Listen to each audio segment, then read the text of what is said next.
ইসকনের প্রধান কেন্দ্র মায়াপুরে এলেন বিজেপির রাজ্য সভাপতি তথা কেন্দ্রীয় মন্ত্রী সুকান্ত মজুমদার। মায়াপুর ইসকন পরিচালিত মায়াপুর ইনস্টিটিউটের 25তম বর্ষপূর্তি উদযাপন করলেন কেন্দ্রীয় মন্ত্রী। একই সাথে বাংলাদেশ ইসকনের ওপর হামলার ঘটনায় আলোকপাত করেন। শুধু ইসকন নয়, সমস্ত সনাতনীদের পাশে ভারত সরকার তথা নরেন্দ্র মোদী থাকবেন বলে জানান। ইতিমধ্যেই রাম মন্দিরের প্রধান পুরোহিতকে জল সমাধিস্থ করার কথা তুলে ধরলে তিনি বলেন বিষয়টি তিনি শুনেছেন ও দেখেছেন, তবে এর চেয়েও বেশি দূষণ অনেক কিছুতেই হচ্ছে এ রাজ্যে।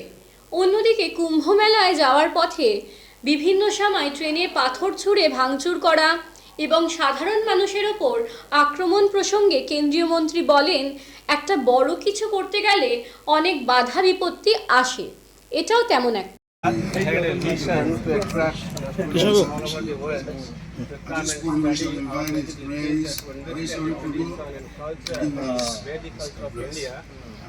And he instructed particularly to start a Vedic university in Mayapur. So that is what actually we are embarking on. For the last 25 years, we have been attracting students from different parts of the world. And so far we have educated 22,000 of our devotees. More than 40 different courses we have conducted, and as you can see, these are some of the current achievements from our different types. And as he went on translating Srimad Bhagavatam, Upanishads, and many other our body literature, then finally we said, now this is the time. This is our philosophy. So you want to untie it by pulling the string. So you are opening the gate for the devotees to enter into this world. Cutting is not a good place. Yes. Open. Cutting. Yes. Open.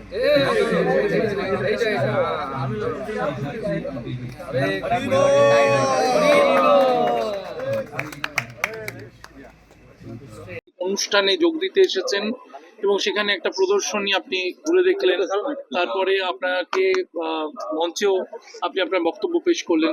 সার্বিকভাবে এই অনুষ্ঠান সম্পর্কে যদি দেখুন, শ্রী চৈতন্য মহাপ্রভুর এই পবিত্র জন্মস্থান এবং এই পবিত্র মাটি, সেখানে শ্রীল প্রভুপাদ তার উদ্যোগে এই মায়াপুর যে কেন্দ্র গড়ে উঠেছে এবং সেখানে এই যে মায়াপুর ইনস্টিটিউট, যারা সনাতন ধর্মের যে বৈদিক শাস্ত্রগুলো আছে সেখানে সেই বৈদিক শাস্ত্রের শিক্ষা তারা বিগত 25 বছর ধরে নিরন্তরভাবে দিয়ে এসেছেন এবং প্রায় গোটা বিশ্বের 40টিরও বেশি দেশের 22,000 স্টুডেন্ট তারা এখান থেকে শিক্ষা নিয়ে, ভারতীয় শিক্ষা, সনাতন শিক্ষা নিয়ে পৃথিবীর বিভিন্ন প্রান্তে গেছে।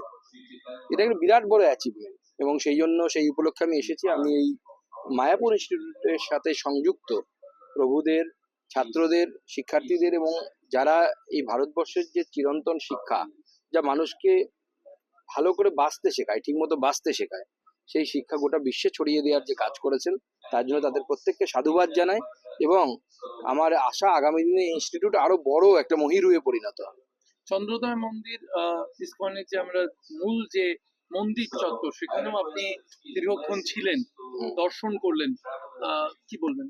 দেখুন, প্রভুর কাছে প্রার্থনা করলাম যে একসময় যে বাংলা গোটা ভারতবর্ষের শ্রী চৈতন্য মহাপ্রভুর এই নবদ্বীপ, এখানে টোল ছিল, একের পর এক টোল ছিল নদিয়াতে, যেখানে গোটা ভারতবর্ষের বিভিন্ন জায়গা থেকে মানুষ শিখতে পড়তে আসতেন। এখন সেই বাংলা নবদ্বীপ সব আস্তে আস্তে তার গরিমা হারিয়ে ফেলেছে বিগত বেশ কয়েক বছর ধরে। বাংলাকে আবার সেই জায়গায় যেন প্রভু ফিরিয়ে দেয় এবং আমার মনে হয় সেই নবজাগরণ শুরু হয়ে গেছে এবং মানুষ বুঝতে পারছে যেভাবে কুম্ভে, সে ভারত বা আমাদের প্রয়াগরাজের কুম্ভ হোক বা আমাদের ত্রিবেণীর কুম্ভ হোক, হাজার হাজার লক্ষ লক্ষ মানুষ যেভাবে এসেছে, প্রমাণ করছে যে মানুষের মধ্যে আবার সেই জাগরণ শুরু হয়েছে এবং মানুষ বুঝতে পারছে যে এছাড়া কোনো পথ নয়। কিন্তু এই কুম্ভ নিয়ে যখন কথা হচ্ছে, কুম্ভে যাওয়ার পথে বা দুর্ঘটনা বিভিন্ন সময় ঘটছে, তা হাতে নেই কারো, কিন্তু হামলা, কখনো ট্রেনে হামলা হচ্ছে, কখনো কুম্ভ যাত্রীদের বাসে হামলা হচ্ছে, বিহারেও হয়েছে। মানে এ তো নতুন কিছু নয়। আমরা যখন ছোটবেলায় রামায়ণ পড়েছি যে ঋষি মুনিরা যখন যজ্ঞে বসতেন তখন রাক্ষসরা এসে সেখানে হাড় গোড় ফেলে দিত, হামলা করতো, যজ্ঞ বন্ধ করার চেষ্টা করতো।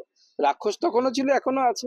তো তখন রামচন্দ্র যে কাজ করেছিল, এখনো রামচন্দ্রের হয়ে আমাদের সেই কাজ করতে হবে, রাক্ষস মারতে হবে। ট্রাম্প যে সময় দাঁড়িয়ে মোদিজির ওপর ছেড়ে দিলেন যে বাংলাদেশের বিষয়, যেহেতু আমরা মায়াপুরে দাঁড়িয়ে যেহেতু আমরা ইসকনের প্রাণকেন্দ্রে দাঁড়িয়ে, সেই ইসকন নানাভাবে বাংলাদেশে আক্রান্ত। আপনি ভারত সরকারের অন্যতম গুরুত্বপূর্ণ একজন মন্ত্রী, সেই জায়গায় দাঁড়িয়ে ইসকনের প্রভুদের সাথে আজকে আপনার অনেকক্ষণ কথা হলো। তারা বাংলাদেশের বিষয়ে ভারত সরকারের কাছে কি আশা করছে? দেখুন, সব কথা বাইরে বলা যায় না, তো স্বাভাবিকভাবে আমি সব বাইরে বলবো না। আমি এটুকুই বলবো, নরেন্দ্র মোদীর উপর ভরসা রাখুন। ট্রাম্প আমেরিকার প্রেসিডেন্ট হয়ে যদি বলতে পারেন যে বাংলাদেশের দায়িত্ব মোদির হাতে ছেড়ে দিলাম, নরেন্দ্র মোদীর হাতে ছেড়ে দিলাম, তার মানে এই বার্তার মধ্যে নিশ্চয়ই কিছু আছে। এবার কিছু মানুষ একবারে শেখে, কেউ জল ঘোলা করে খায়। বাংলাদেশ কিভাবে শিখবে সেটা দেখা যায়, যেভাবে শিখবে আমরা সেভাবেই শেখাবো। ভারত সরকার ইসকনের পাশে রয়েছে, সেই বার্তা দিয়েছে। ভারত সরকার সনাতন ধর্মের পাশে আছে। ভারতের অস্তিত্ব সনাতন ধর্ম ছাড়া মানে সম্ভব নয়। সনাতন ধর্মের অস্তিত্ব ভারত ছাড়া সম্ভব নয়। দুটোই হচ্ছে পরস্পরের পরিপূরক। ভারত সনাতনের পরিপূরক, সনাতন ভারতের পরিপূরক। শেষ একটা খারাপ খবর, সেটা হচ্ছে প্রতুল মুখোপাধ্যায় রাজনৈতিক ভাবে ভিন্ন জায়গায় হলো, তিনি জনপ্রিয় গায়ক প্রতুল মুখোপাধ্যায়, তিনি প্রয়াত হয়েছেন আজ, কি বলবেন? দেখুন, তিনি মূলত বামপন্থী চিন্তাধারার মানুষ ছিলেন, তবুও তিনি বাংলার অন্যতম গীতিকার। আমি বাংলায় গান গাই, তার যে বিখ্যাত গান, আমরা ছোটবেলা থেকে আউড়ে বড় হয়েছি। এই ঘটনা অত্যন্ত দুঃখজনক ঘটনা। তার পরিবারকে আমি সমবেদনা জানাই। যদি সম্ভব হয় একবার পরিবারের সাথেও কোনো আমি হয়তো দেখা করার চেষ্টা করব।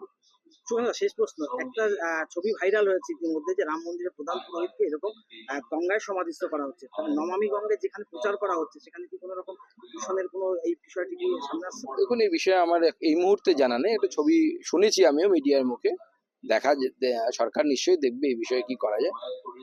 এবং সরকার, আপনারা দেখেছেন যে গঙ্গার পুনরুদ্ধার করার জন্য কি কি করেছে আমাদের সরকার। শুধু গঙ্গা নয়, এবার দিল্লি জিতেছি, আমরা যমুনাটাকেও পরিষ্কার করবো। আমরা চিন্তা নেই। আমরা যখন এই ধরনের কিছু কর্মকাণ্ড হয়, যেমন আমরা পুজোতে অনেক সময় গিয়ে ফুল দিই, এতে পলিউশন হয়, কিন্তু এর শতগুণ পলিউশন আপনার কেমিক্যাল ইন্ডাস্ট্রির দ্বারা হয়। তাকে তো আমরা বন্ধ করতে পারবো না, মানুষের কর্মসংস্থান হারিয়ে যাবে, কিন্তু হয়। তো এটা ফ্যাক্ট। তো এই ধরনের বিভিন্ন জিনিস থাকে, সেগুলো থেকে মা গঙ্গাকে রক্ষা করার জন্য কেন্দ্র সরকার নমামি গঙ্গে প্রজেক্টের মাধ্যমে কাজ করছে। আপনারা গিয়ে দেখতে পারবেন বেনারসে কি বিরাট বড় প্রজেক্ট হয়েছে।